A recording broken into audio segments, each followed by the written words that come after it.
Nishad party के supremo Sanjay Nishad आज आगरा दौरे पर हैं और अभी सर्किट हाउस में मौजूद है। मेरे साथ इंडिया न्यूज़ के साथ मौजूद हैं। सर, आपसे जानना चाहेंगे, आज आपका आगरा दौरा है, कैसे सोचते हैं और इस दौरे को आप कैसे लेते हैं? आगरा ऐतिहासिक नगरी है और ये राजस्थान का बॉर्डर है। यहाँ के ढेर सारे कार्यकर्ता राजस्थान चुनाव लड़ाने गए थे। आज माननीय मोदी जी को बधाई देने का दिन है। मोदी जी, अमित शाह जी, नड्डा साहब, योगी जी को और उनके साथ असंख्य असंख्य जो बीजेपी के और सहयोगी दलों के कार्यकर्ता और मतदाताओं को बधाई है कि उन्होंने मोदी जी के नेतृत्व को स्वीकार किया, उनके किए गए कार्यों को मोहर लगाया, उसके लिए बधाई देना था। और दूसरा, मोदी जी ने पूरे 6 साल में 39,000 करोड़ रुपया मत्स्य क्षेत्र में दिया है और उत्तर प्रदेश को मैंने सर्वोत्तम प्रदेश बनाया है। इसलिए मत्स्य पालकों को धन्यवाद देना था, यहाँ कर्मचारियों को, कि मोदी जी कांग्रेस ने केवल 67 साल में 3,000 करोड़ रुपया दिया और मोदी जी ने 39,000 करोड़ रुपया देकर इस मत्स्य पालकों का मान बढ़ाया।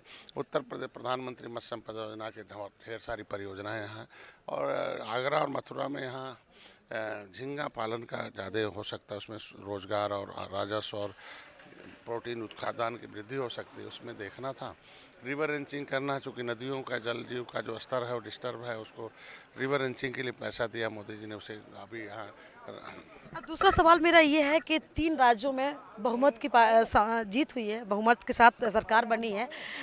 विपक्ष दलों की काफ़ी चर्चाएं थी, काफ़ी आरोप थे, लेकिन सबको झुटलाकर एक भारतीय जनता पार्टी ने एक बहुमत की सरकार बनाई है। तो उस पर अब उत्तर प्रदेश के लिए क्या सोचते हैं, क्योंकि अहम प्रदेश उत्तर प्रदेश है और अब लोकसभा के चुनाव आने वाले हैं 2024 की, उसकी तैयारी कैसे? देश की आधी आबादी ने भारतीय जनता पार्टी को स्वीकार कर रखा। आधी आबादी से ऊपर में हमारी सरकार है। इसके अलावा हमारे जो कार्यों को सराहा है और हम लोगों ने रिपोर्ट कार्ड जनता को दे, जनता को जवाबदेही दिया है।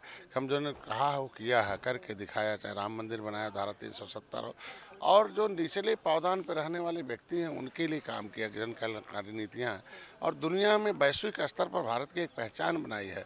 तो मोदी जी की जो कार्य कुशलता है उसकी देन है कि जो जनता के निचले पावदान पर रहने वाले व्यक्तियों के लिए जो काम किया, उसी तरह के उत्तर प्रदेश को भी सर्वोत्तम प्रदेश बनाने में हम लोग दूसरे प्रदेशों देशों गए थे तो वहाँ के पूंजीपति कहते, मैं पूछता भी क्यों आप भारत को छोड़ आप दूसरे देश में अपना निवेश कर रहे हैं।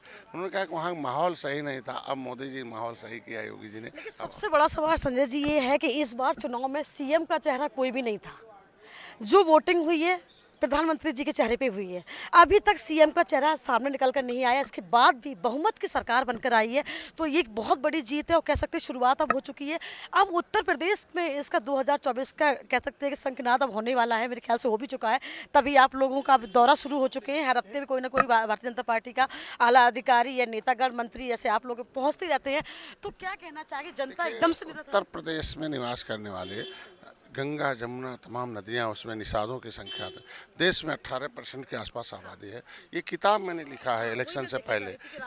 ये राजनीतिक आरक्षण छीनने वाले लोगों का पर्दाफाश है। ये सुरक्षा छीनने वाले लोग हैं। हम लोगों ने देश को आज़ाद कराया है, इसी जमुना इसी गंगा में नदियों में अंग्रेज़ों को मार कर डुबो के मार कर भगाया है। ऐसे में इनकी जो आरक्षण की व्यवस्था थी, पब्लिक फाइल 74/4/1950, इसको जो है पिछली सरकारों ने गृह मंत्रालय से अलग कर दिया। तो इसमें अपने आप पूरी किताब को लिखा है बैठ के तसल्ली से कि इसमें और कुछ नया नहीं, मैंने इसमें बहुत कुछ एविडेंस इकट्ठा किए हैं कि जी पिछली सरकारों ने कितना धोखेबाजी की, उनका पर्दाफाश किया जाए और मोदी जी योगी जी ने हमने कितना काम किया है, क्या पहल की है, उसके लिए इसमें दिया था। आज इसकी देन है, इसलिए हिंदी भाषी क्षेत्रों के जो निषाद है वो एक मुश्त मोदी जी के साथ है। जो आपकी अपनी जाति के लोग हैं, मछुआरे लोग हैं, उनके लिए विशेष रूप से उन लोगों की निगाहें यहाँ पे निश्चित रूप से मैं उनके हमारे लिए जनता जनार्दन ही भविष्य भाग विधाता है। जनता ही देश को की निर्माता है और जनता ईश्वर का दूसरा रूप है। उसका सेवा भाव से मोदी जी सभी नेताओं को कहते हैं कि हमने राजनीति को सेवा के रूप में हम लोगों ने किया, हम लोगों ने देने का काम किया, इन लोगों ने छीनने का काम किया। इसीलिए सत्ता छीनी जा रही, उन लोगों से जनता छीन रही है। कहीं नहीं, मोदी जी को दो, हम एनडीए को दो, उनको लेके आओ। आज के दिन में उत्तर प्रदेश में आप देखिएगा कि अभी मछुआ कल्याण कोष की स्थापना कराई है अभी मनपुरा में, कि जिन मछुआरों के पास आयुष्मान भारत कार्ड नहीं होगा उसे हम 5 लाख का इलाज हम सीधे कराएंगे। वो इलाज करा लेगा, हमें भर देगा और हमारा अधिकारी जाएगा, जांच करेगा, 5 लाख उसको मिल जाएगा।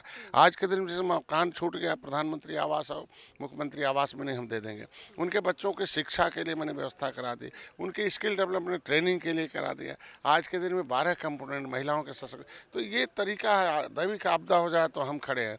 पहले नेता फोटो खिंचाने के लिए खड़ा होता था, लेकिन आज हम उसे 5 लाख रुपया तुरंत देने के में कि उसके कम से कम दे दें या कुछ हो जाए। लेकिन संजय जी, चुनाव से पहले जन कल्याणकारी योजनाओं को आप लोगों की याद एकदम से कैसे आ जाती है? 5 साल के हमेशा अंदर 5 साल मैं एक ऐसा मंत्री हूँ कि 5 साल चलने का नतीजा है कि उत्तर प्रदेश सर्वोत्तम प्रदेश बना है मत्स्य क्षेत्र में, मत्स्य उत्पादन क्षेत्र में पूरे देश में, इनलैंड में उत्तर प्रदेश 1 नंबर पर है। तो ये जन कल्याणकारी नीतियाँ और मत्स्य पालकों के हमारे कुशल रणनीति का देन है कि आज 1 नंबर पर देश में उत्तर प्रदेश है मत्स्य पालन के क्षेत्र में। तो इसीलिए सर्वोत्तम बन रहा। तो काम करें हम लोग इलेक्शन के समय नहीं, हम लोग 24 घंटे जनता के बीच में रहते हैं। चलिए, आपने सुना कि अभी हमारे साथ संजय निषाद जी थे, जो निषाद पार्टी के सुप्रीमो थे। उन्होंने काफ़ी तर्क वितर्क हम लोगों ने सवाल जवाब किए, उसमें उन्होंने बड़ी सहूलियत के साथ जवाब भी दिए। लेकिन हम आपको बताना चाहते हैं कि इस बार 2024 की जो तैयारी है, भारतीय जनता पार्टी ने बहुत अच्छी तरीके से ज़मीनी स्तर से उस पर काम करना शुरू कर दिया। कह सकते हैं कहीं ना कहीं उन्होंने अपनी 2024 के लिए कमर कस ली है। आगरा से रिंकी उपाध्याय, इंडिया न्यूज़।